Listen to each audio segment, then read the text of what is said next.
Erik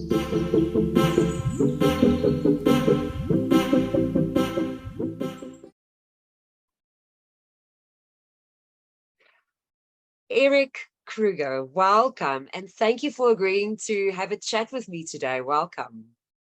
No, my pleasure. Thank you for having me. Wonderful. Erik, sure, you are an inspiration to so many. At the moment, you've been for years. I want to know, as the founder of Modern Breed, what is the company about? What is your business about? And I would love to know the significance of the name, because that is very appealing. Modern Breed. Modern Breed. So Modern Breed was actually, it was always the formalization of the services that I render. So it was always the housing for executive coaching, for team coaching, for my facilitation, for my speaking.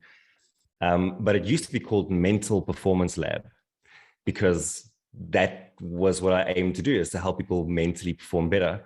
But then it just felt kind of weird and cold to me, the name. Yeah. And then as the pandemic rolled around, I thought, I want to do a rebrand.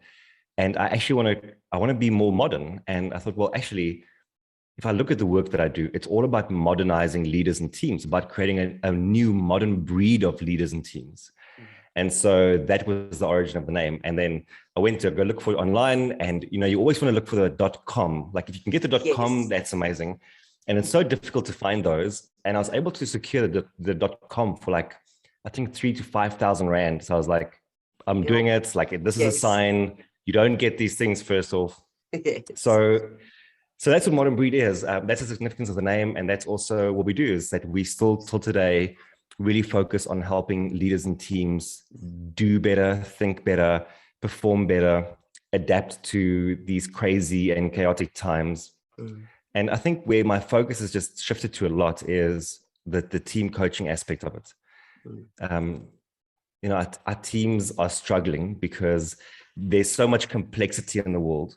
They are operating in new environments. We are figuring out remote or hybrid or in person again.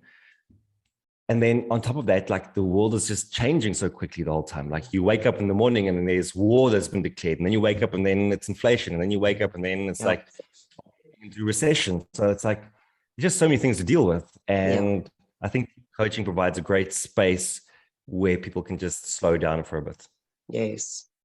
And tell me, is this something that you always knew you wanted to do, to go into the coaching industry? Is that always been an interest and a passion? Definitely not.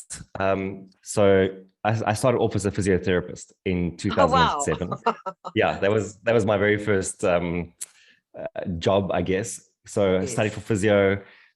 Went into, I thought I was going to be the physio for the Springboks. That was kind of like my idea when I went the into ultimate, it. the dream. But then landed up in a very different place. I ended up doing rehabilitation for old people, essentially, who have had hip replacements and knee replacements. Yes.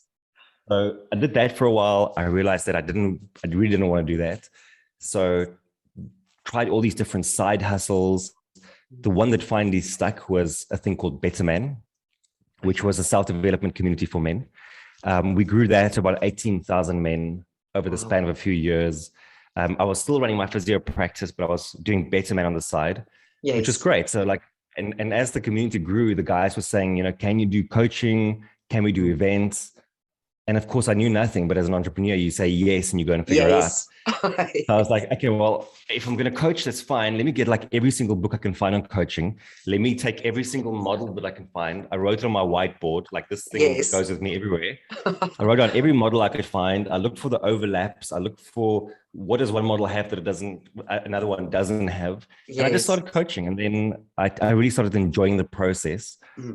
And then I got to the point where I was like, well, I want to be different, because it feels like these days everyone wakes up and they a coach. Yes. So I went and did my master's degree in business and executive coaching to give it some backing. And then really since that day, I've been deeply focused in working with organizations. So it's kind of like, it's funny. My mom is a psychologist and my dad is a pastor. So I've become kind of the perfect hybrid between the two of them. I sit in executive coaching and help people figure out, where they're going, who they're going to be. But then I also get on stage and I talk about these things. So I guess I landed up right in the middle of my parents. Okay, maybe that's where they wanted you to be. Yeah, exactly. Oh, shame. And tell me, Erik, is who in your, well, in the time that you've spent in coaching, who's kind of been the coach that you've found some inspiration from? Someone that you look up to, or think that, wow, that's really an amazing coach. Yeah, that's a good question. Because as you asked that, I can't think of any role models that sort of jump out at me straight away. I think of guys like Peter Hawkins, for example. He's one of the guys who's really pioneered the field of team coaching. Yes. Guys like Richard Hackman, who I think is probably the father of the team coaching methodology. Yeah. So like, I don't have a mentor in that aspect. Like I've never had someone who I've been in sessions with and I'm like, wow, such an amazing coach, let me learn from you. I think most of my learning has just been from the greats through the books that they've written. Yes. And I've always, I have this weird tension in me where I'm very academic. That's why I like doing things like a master's. But then I can be academic up into a point where I go like, this is like, it's too academic now. Like I feel too like forced into your mold of how it should be. And I just want to do my own thing. Yeah. And so I think a big part of the coaching that I do and the coach that I am is quite non-traditional. And I quite like that. Yes. So in that way, I also not hesitant, but I'm slow to take a lot of inspiration from the people around me in that way. Yeah. Okay. Well, your new book, I want to know about that. Dangerous. I want to tell me a little bit about it. And then obviously I would love to know what the title, kind of what the dangerous is and what the dangerous means, because it clearly and it definitely does attract attention. So tell me a bit about your new book. So the idea for it actually came out of a coaching session. So about 2019-ish, I was working with this client who was really well off, right? Like everything in his life was going well. He was the CEO of a company that had about 700 employees. So he was doing well. His team was doing well. His family life was good. His health was good. But yet, speaking to him, he was saying to me that, I wake up in the morning without excitement, enthusiasm, and energy for the day. I was like, well, that's interesting. Like, so what you're kind of describing is that you are mentally in survival mode, but yet everything in your life is actually going fine. Like that's this weird paradox. And so we left it there and we were like, well, survival mode is where you end up. But Erik, you have just launched a brand new book. Tell me a bit about Dangerous. And, it just sounds exciting and it definitely grabs attention. So tell me a bit about the name and a bit what it's about. So the book was actually written, or the idea for it originated pre-pandemic and with a coaching client. It was this very interesting coaching session where I was working with a CEO who runs a company of about 600, 700 people. And everything in his life was actually going pretty well. Like his business was doing well, his teams were doing well, his relationships were good, his health was good. But yet, like there was just something missing for him. He told me that he'd wake up in the mornings without excitement, enthusiasm, and energy for the day. And I was like, that's weird, because there's this paradox. Like in one part of your life, or mentally at least, like it seems like you're stuck in survival mode. But yet, when we look at you from the outside, everything seems to be perfect. Everything seems to be going well. Yeah. And so I wanted to figure out what was happening here, because survival mode to me is where you end up. It's not the cause, it's the symptom. Like that's the thing that we see, but there was something else that happened that led him to being in survival mode. And so I thought about that a lot. And then one day it just kind of hit me that when I looked at him, it felt to me like he was harmless.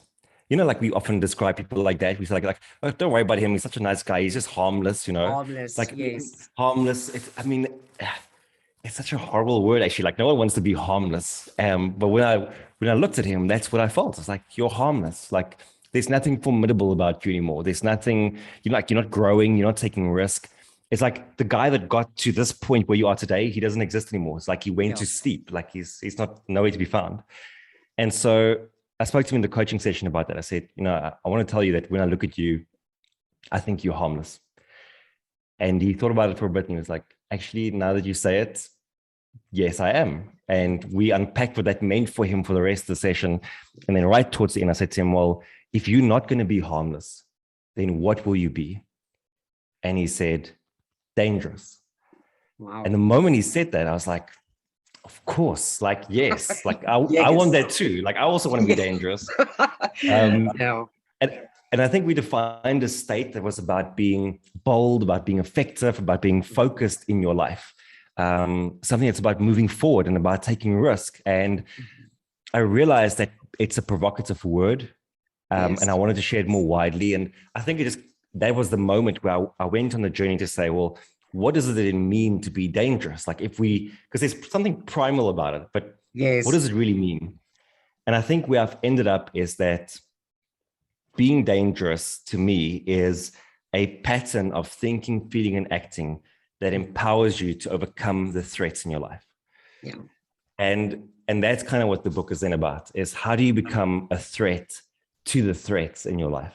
Yes, I like that. How do you become a threat to the threats in your own life? That's brilliant. Yes. And Erik, tell me, are you going to be touring a bit? Tell me, just before we wrap up, what are you busy with at the moment? Are you going to be, I know you everywhere. Everyone's interviewing you and you've got talks everywhere, and you're quite in the limelight at the moment with your book. But tell me what's next? What are you going to be doing? Yeah, so I actually think I'm slowly starting to ramp down from all the interviews and all the focus on the book.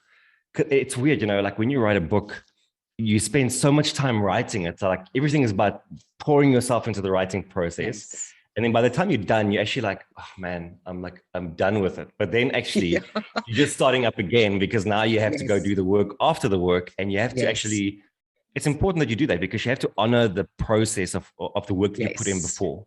Yes. But it's quite exhausting in a way, because like you can only speak about that idea for so many times before you're like, oh, I could just imagine how, for example, Simon Sinek might feel like speaking about why, like he must have delivered that thing so many times by now. Or it's like Blink 182. Like how many times can you sing like all the small things to a crowd and like you still love it? So I have a lot of respect for the guys who are able to do that. But I feel like I'm in a way, like I feel like I've given the respect that the idea deserved to it. I've honored the book and the writing process of it. So I'm slowly starting to move on from that. I'm thinking about my next book, which is about reinventing yourself.